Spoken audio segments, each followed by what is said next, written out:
ఇటువంటి ప్రార్థనలు ఆణిముత్యాలు. వీటిని మనం స్వీకరించి ప్రతిరోజు ఇంట్లో భగవతి ముందు మనం కాని ప్రార్థన చేస్తే అనేక కార్యాల మీద బయటికి వెళ్ళేటటువంటి పిల్లలకి, భర్తకి, భర్త ప్రార్థన చేస్తే భార్యకి, కుటుంబానికి నిరంతరం రక్షణ కలుగుతుంది.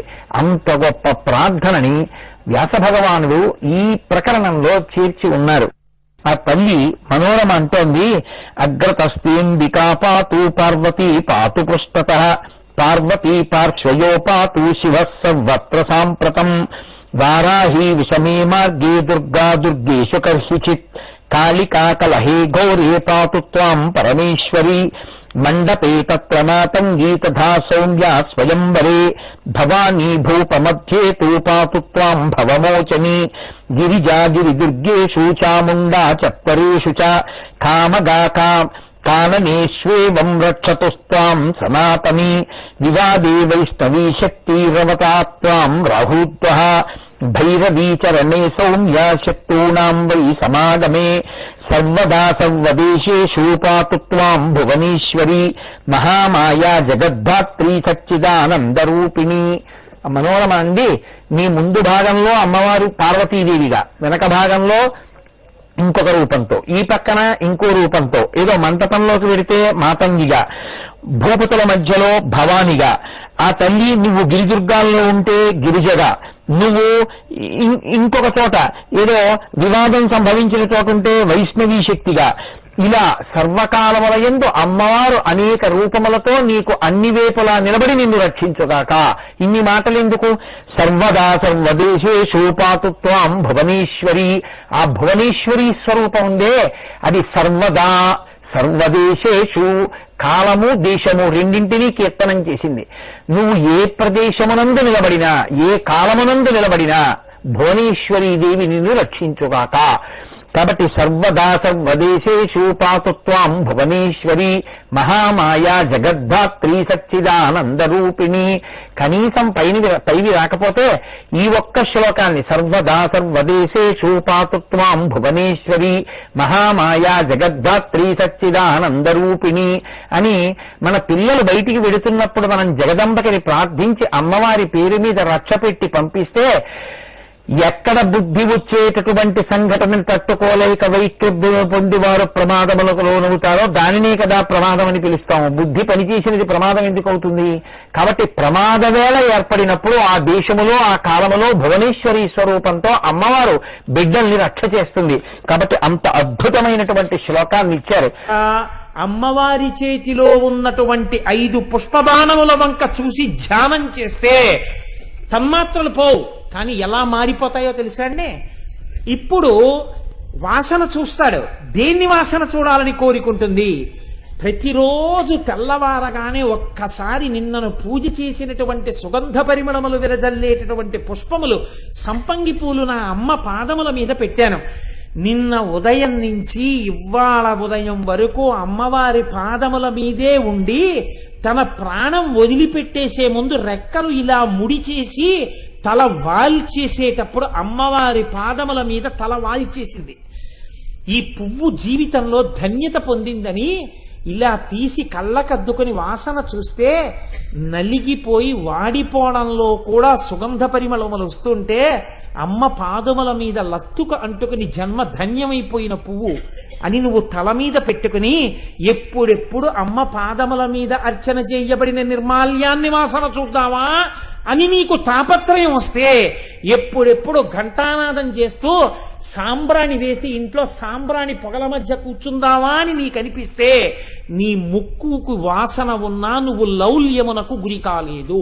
అది ఈశ్వరారాధనకి పనికొచ్చింది. పువ్వు తీసుకొచ్చి సంపంగి పూలు ఇచ్చారు. అంతకుముందు ఏం చేసేవాడు? అవి వెంటనే దండ కట్టి చేతికి కట్టుకుని అనేవాడు. ఇప్పుడు దండ కట్టి పూర్వం పట్టుకొచ్చి భార్యకిచ్చి తల్లో పెట్టుకో అనేవాడు. ఇప్పుడు అంటున్నాడు గబగబా స్నానం చేసి సంధ్యావందనం చేసుకున్నప్పుడు అమ్మవారి పాదాల దగ్గర పెట్టి తీసి, అమ్మా నీ అనుగ్రహంగా నా భార్య ఎప్పుడూ ఇలా పుష్పహారం పెట్టుకుని సువాసినిగా ఉండాలి, నా వలన జీవితంలో ధర్మపథంలో ఇద్దరం నడిచే అనుగ్రహం పొందాలి అని కళ్ళకద్దుకుని అమ్మవారి ప్రసాదమై తల్లో పెట్టుకో అంటున్నాడు. అప్పుడు పువ్వులు వాసన చూసావు, ఇప్పుడు వాసన చూసావు. ఇప్పుడు అమ్మవారి ప్రసాదం అని కళ్ళకద్దుకుని వాసన చూస్తున్నావు. ఇప్పుడు ఈశ్వర నిర్మాల్యంగా, ఈశ్వరానుగ్రహంగా దాని వాసన చూస్తున్నావు. అప్పుడు కామదృష్టితో వాసన చూసావు. మారిందా లేదా తన్మాత్ర?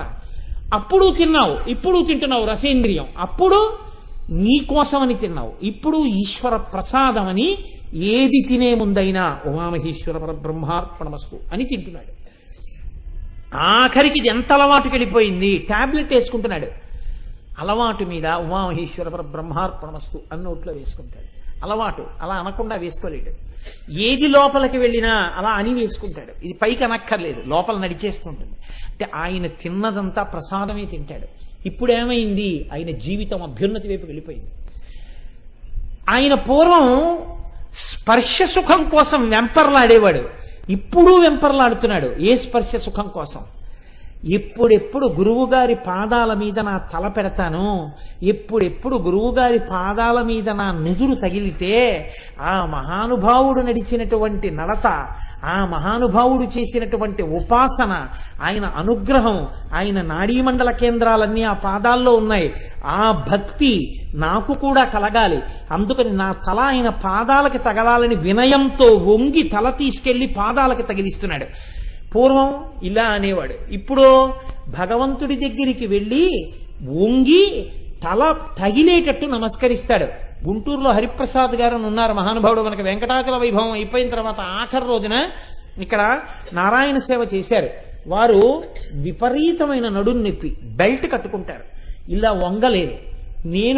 నాతో పాటు వచ్చిన వారు అప్పుడు మన మోహన్ రావు గారు వచ్చారు. తెల్లబోయాం. ఇలా మామూలుగా వంగలేని వ్యక్తి దేవాలయంలోకి వెడితే అసలు ఇలా నిలబడింది ఎన్ని మాటలో మీరు లెక్కెట్టాలి.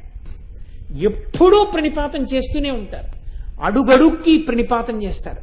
ఎందువల్ల? ఆ వినయం. అమ్మో నా తండ్రి, నా తండ్రి, పెద్దలు తిరిగిన ప్రదేశం, వంగి నమస్కారం చేస్తుంటారు. ఇప్పుడేమైంది? వినయం, విపరీతమైన వినయం, విపరీతమైన భక్తి. ఇప్పుడు ఎప్పుడు భగవంతుని యొక్క పాదస్పర్శ, ఆయన చెయ్యి తన తల మీద తగలాలన్న కోరికే, పెద్దల యొక్క చెయ్యి తగలాలన్న కోరికే, పెద్దల పాదములు తగలాలన్న కోరికే, పెద్దల పాద సంవాహనం చెయ్యాలన్న కోరికే. ఇప్పుడేమైంది? స్పర్శేంద్రియం ఈశ్వర సేవలోకి మారింది. ఇప్పుడేమంటున్నాడు? నీ పద్యావళులాలకించు చెవులున్ నిన్నాడు వాక్యంబులన్ నీ పేరన్ పనిచేయు హస్తయుగమున్ నీ మూర్తిపై చూపులున్ నీ పాదంబుల పంత మృక్కు శిరముల్ నీ సేవపై చిత్తముల్ నీపై బుద్ధులు మాకు నిమ్ము కరుణన్ నీరజపత్రేక్షణ అంటున్నాడు. ఇక్కడ రావాలి మార్పు. ఇక్కడ మార్పు వస్తే అది గొప్ప. నేను మీకు ఒక ఉదాహరణ చెప్తాను. నా స్నేహితుడు ఒకడు ఉన్నాడు. పూర్వం నా స్నేహితుడు లవకుశ సినిమా మేమిద్దరం చదువుకుంటున్నప్పటి నుంచి కలిసి చూశాం. ఇప్పుడు ₹1 కోటి తీసుకొచ్చి మీరు టీపై మీద పెట్టి లవకుశ సినిమా నువ్వు పూర్తిగా చూడంటే అతను చూడలేడు. ఎందుకు చూడలేడో తెలుసా అండి? లవకుశ సినిమా పెట్టిన తర్వాత ఆ సినిమా నడుస్తుంటే నాదు జపము తపము నా కావ్యమ్మె వృధయగునమ్మా అని రామచంద్రమూర్తి అంటే అమ్మా సందేహింపకుమమ్మ. ఆ రామచంద్రుడు అన్న వాల్మీకి పాత్రని చూసి ఆ రాముడి పాత్ర గురించి ఆ శ్లోకం వినేటప్పటికీ అతని కళ్ళు వర్షించేస్తాయి, అతని ముక్కులు కారిపోతాయి, కారిపోయి తలపోటు వచ్చేస్తుంది. తలపోటు వచ్చేసి ఇంకా తలపోటుతో చూడలేక కట్టేస్తాడు. ₹1 కోటి ఇవ్వండి, అతను పూర్తిగా చూడలేడు ఆ సినిమా. ఎందుకు చూడలేడంటే ఆ ఉద్వేగాన్ని పొందేస్తాడు. అంతకుముందు ఎందుకు చూడగలిగాడు, ఇప్పుడు ఎందుకు చూడలేకపోతున్నాడు అంటే ఇప్పుడు చూస్తున్న కళ్ళు మామూలుగా చూడలేదు. ఆ చూపులలో పాత్ర కనపడదు, సీతమ్మ కనపడుతుంది. ఆ చూపులకి రాముడే కనపడుతూ ఉంటాడు, ఆ చూపులకి లవకుశులే కనపడుతుంటారు, భావోద్వేగాన్ని పొందుతుంటాడు. అది రసహృదయం, అది పండిన పంట కలిగిన చేను. అక్కడ తేనె కలిగిన పువ్వు ఉంది, అక్కడే ఈశ్వరుడు భ్రమర రూపంలో ఎప్పుడూ తిరుగుతుంటాడు. ఆ తేనె కోసమే తిరుగుతాడు, ఆ వెన్న కోసమే కృష్ణుడు ఆ గుండెల్లో కూర్చుని ఉంటాడు. ఇదే శంకర భగవత్పాదులు భృంగీచ్ఛా నటనోత్కట కరిమదగ్రాహీ స్ఫురన్మాధవాహ్లాదో నాదయుతో మహాసితవపు పంచేషు నాచాధృత సత్పక్షస్సు మనోవనేషు నపునః సాక్షాన్మదీయే మనోరాజీవే భ్రమరాధిపో విహరతాం శ్రీశైలవాసీ విభు అంటారు. కాబట్టి పంచతన్మాత్ర శాయక అమ్మవారి అనుగ్రహం ఉంటే ఈ 5 తన్మాత్రలు లౌకికంగా తిప్పడానికి బదులు ఇప్పుడు అనుభవిస్తాడు. అమ్మవారి అనుగ్రహంగా జీవితాన్ని పండించుకుంటాడు. ఈ 4 మార్పులు రావడమే జీవితానికి ప్రధానం. ఇవి ఎప్పుడు వస్తాయి?